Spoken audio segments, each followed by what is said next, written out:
तो दर्शकों जल्दी हम सितंबर के महीने में प्रवेश करेंगे और ये आने वाला महीना हम सब के लिए कैसा जाएगा उसको जानने के लिए ग्रह गोचर की स्थिति को हम समझेंगे, क्योंकि हमें मासिक राशि फलदेश की श्रृंखला की हमने शुरुआत कर रखी है।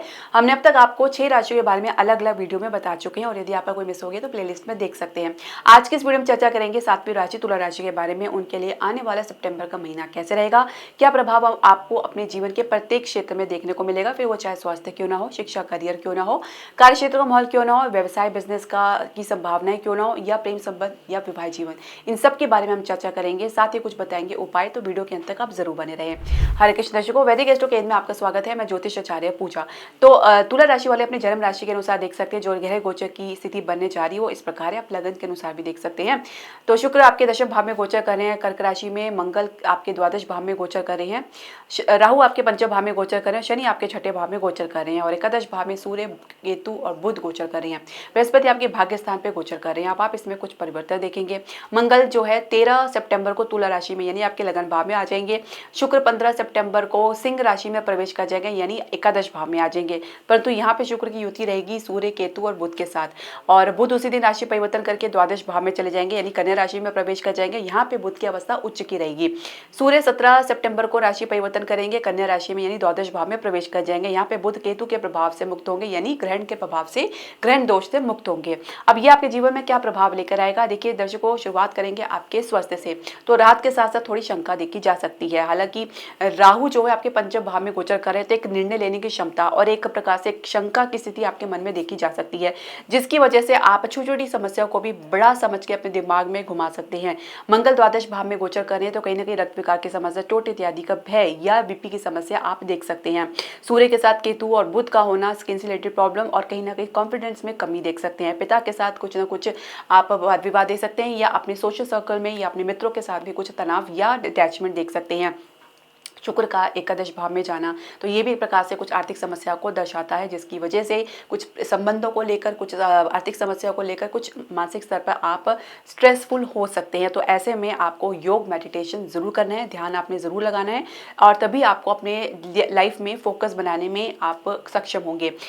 विद्या की अगर बात करें यानी शिक्षा करियर की अगर हम बात करें, विद्यार्थियों की हम बात करें तो राहु का पंचम भाव में और केतु का एकादश भाव में, तो यानी आप अपनी मेहनत के लिए जो भी सोच रहे हैं परिणाम उसके अनुसार देखने को नहीं मिल पाएगा, क्योंकि कहीं ना कहीं मेहनत में आप कुछ मिस करते नजर आएंगे। आपको वास्तविक स्थिति को समझना है, ग्राउंडेड रहना है, ऊपरी ऊपरी तरह से आपको दिखावा नहीं करना है। हालांकि आपकी कोई कमी नहीं होती, लेकिन फिर भी कुछ जानकारी में कमी की वजह से भी आपको कुछ परिणाम में गिरावट देख सकते हैं। केतु कहीं ना कहीं संतुष्टि की कमी दे सकता है, तो बुध के साथ सूर्य कहीं ना कहीं आपकी बुद्धिमत्ता की क्षमता को ये सीमित करता हुआ नजर आ रहा है। इसके अलावा अगर हम समझे कंपटीशन में आप अपने मेहनत और संघर्ष के साथ आगे बढ़ सकते हैं, आपको सफलता जरूर मिलेगी। कैंपस प्लेसमेंट में भी कुछ आप अपने प्रदर्शन पर थोड़ा ध्यान दें। आप अगर मध्य सितंबर की बात की अगर हम सिचुएशन को समझें तो वो आपके लिए ज़्यादा बेटर रहेगी। साथ ही अपने करियर की शुरुआत कर रखी है तो कुछ आप अच्छे मूड से कर रहे हैं या पहले से कर रखे हैं तो क्रिएटिविटी में आपको कुछ निखार देखने को जरूर मिलेगा। हालांकि आपके भीतर एक स्टेबिलिटी की कमी भी देखी जा सकती है, मन थोड़ा चंचल प्रवृत्ति में रह सकता है। जितना गंभीरता से अपने करियर के बारे में विचार करेंगे उतनी ही आप उसमें स्टेबिलिटी देखेंगे, अन्यथा कहीं ना कहीं ठहराव में कमी देखी जा सकती है।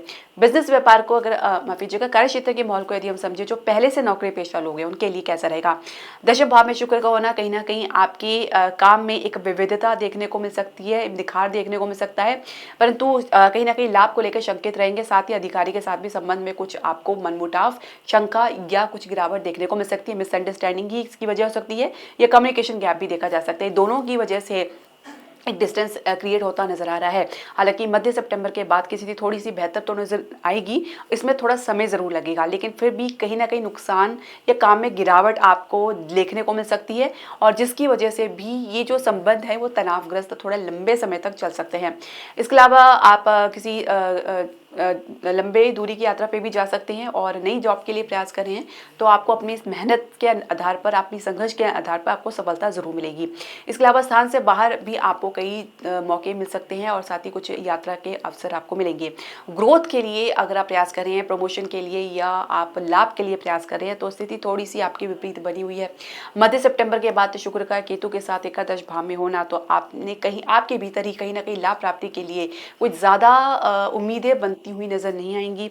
कुछ ना कुछ कमी आपको जरूर देखने को मिल सकती है। लाभ आपको मिल भी रहा है तो वैसी संतुष्टि आपको नहीं मिल पाएगी जैसे कि आपने अपेक्षा की थी।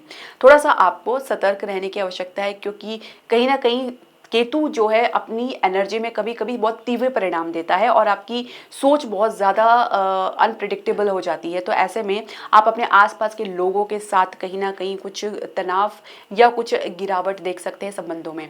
तो थोड़ा सावधान रहने की आवश्यकता है। लग्नेश का आपके एकादश में होना तो लाभ की स्थिति तो बन रही है, परंतु केतु के साथ इसमें रुकावट जरूर देखने को मिलेगा। तो यही हाल समझेंगे व्यवसाय और बिजनेस का, जहाँ पे सप्तमेश मंगल द्वादश भाव में है। तो विदेश के लिए आपके प्रयास अधूरे रह सकते हैं। कुछ अधूरी जानकारी के अभाव पर आप कहीं ना कहीं कुछ गिरावट देख सकते हैं। परिणाम में मंगल का आपके लगन भाव में होना 13 सितंबर के बाद आप एक गति देख सकते हैं। अपने बिजनेस को एक नई ऊर्जा देना चाहेंगे और एक नई शुरुआत आप करना चाहेंगे। एक बैलेंस बनाने में आप पूरी तरीके से तत्पर रहेंगे। इसके अलावा अगर हम बात करें आपके शेयर मार्केट में या रियल एस्टेट में या घरेलू उद्योग की हम बात करें तो कहीं ना कहीं कुछ अड़चन आपको इसके संदर्भ में देखा जा सकता है। शुरुआत थोड़ी गिरावट देख सकते हैं शेयर मार्केट में, उसके बाद स्थिति थोड़ी संभलती नजर आएगी। घरेलू उद्योग और रियल एस्टेट में कुछ आप तनाव के साथ, कुछ लीगल अड़चन के साथ आगे बढ़ेंगे और थोड़ा सा इसमें विलंब आप जरूर देख सकते हैं। खासकर फाइनेंस को लेकर भी कुछ तंग माहौल देखने को मिल सकता है। इसके अलावा अगर हम बात करें आपके फाइनेंशियल सेक्टर की, तो फाइनेंशियल सेक्टर में भी आप कुछ खास परिवर्तन या मजबूती नहीं देख पाएंगे। कहीं ना कहीं कुछ समझौता एडजस्टमेंट करना पड़ सकता है बजट को लेकर। इसके अलावा बात करेंगे प्रेम संबंध की, तो प्रेम संबंध को लेकर आप लोगों के बीच में कहीं ना कहीं बहुत ज़्यादा ग्रहों की एनर्जी का प्रभाव देखने को मिलेगा। राहु का जहाँ पे पंचम भाव में गोचर करें तो सूर्य बुध केतु के साथ एकादश भाव में गोचर करें, जिनकी दृष्टि पंचम भाव में पड़ रही है। तो इतने सारे ग्रहों के दृष्टि पड़ने के कारण, जो कि ज़्यादातर नेगेटिव ग्रह हैं, तो जिसकी वजह सब कुछ बिखरा हुआ आपको महसूस हो सकता है, जिसके कारण आप अपने संबंधों में एक पारदर्शिता की कमी, एक ठहराव की कमी, एक कॉन्फिडेंट की कमी महसूस करेंगे। साथ ही कुछ ईगो की समस्या भी देख सकते हैं, जिसकी वजह से एक दूसरे पर ब्लेम करना, एक दूसरे को कहीं ना कहीं से कुछ हर्ट करना या कुछ एक दूसरे को नीचा दिखाना, कुछ इस प्रकार की समस्या भी देख सकते हैं। कुछ आप किसी तीसरे व्यक्ति के प्रभाव के कारण भी ऐसा कर सकते हैं या किसी तीसरे व्यक्ति के इन्वॉल्वमेंट या दखलंदाजी के कारण भी ऐसा सिचुएशन देखने को मिल सकती है। तो ये सिचुएशन तो फिलहाल टाली नहीं जा सकती है, तो बेहतर यही रहेगा कि शांत भाव में रहकर इसको ऑब्जर्व करें और समय के टलने का इंतजार करें। विवाह की चर्चा अभी फिलहाल तो चलने वाली नहीं है, अगर चल भी रही है तो कुछ रिजल्ट नहीं मिलने वाला है। हालांकि मध्य सितंबर के बाद आप इसमें कुछ तत्परता, कुछ आप इसमें गति देख सकते हैं, लेकिन फिर भी आप कहीं ना कहीं आप इस चर्चा से दूर भागते नजर आएंगे, क्योंकि शुक्र का आपके लग्नेश का केतु के साथ एकादश भाव में होना किसी प्रकार से भी आप अपना मन मिलता हुआ नजर नहीं आएगा। अब विवाहित दंपति की बात करेंगे तो सप्तमेश फिलहाल द्वादश भाव में गोचर कर रहे हैं मंगल जी, और मंगल आपके लगन भाव में प्रवेश करेंगे 13 सितंबर को। तो आपको अपने जीवन साथी के प्रभाव में आना पड़ेगा और कहीं ना कहीं उनकी बात माननी पड़ सकती है। शुरुआत थोड़ी सी आप नुकसान के कारण या कुछ गिरावट से देख सकते हैं। संतान प्राप्ति के लिए संघर्ष काफी लंबा आपको देखने को मिलेगा और संतान के कारण भी कुछ असुविधा आप देख सकते हैं, कुछ असंतोष भी देख सकते हैं।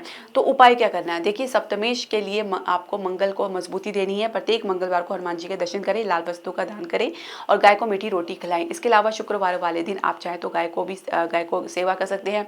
साथ ही आप किसी कन्या को या किसी विवाहित स्त्री को कुछ आप मदद कर सकते हैं, कुछ गिफ्ट दे सकते हैं।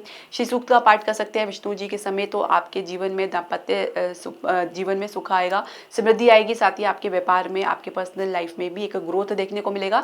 और श्री सूक्त का पाठ काफी शक्तिशाली पाठ है, इसको आप विष्णु सहस्त्र नाम के साथ पढ़े तो और भी आपको मजबूती देखने को मिलेगी। तो दर्शकों ये उपाय आप जरूर करें, इसका लाभ आपको जरूर देखने को मिलेगा। इसके अलावा आपके जो भी प्रश्न, सजेशन या क्वेरी है आप हमारे कमेंट बॉक्स में जरूर डालें।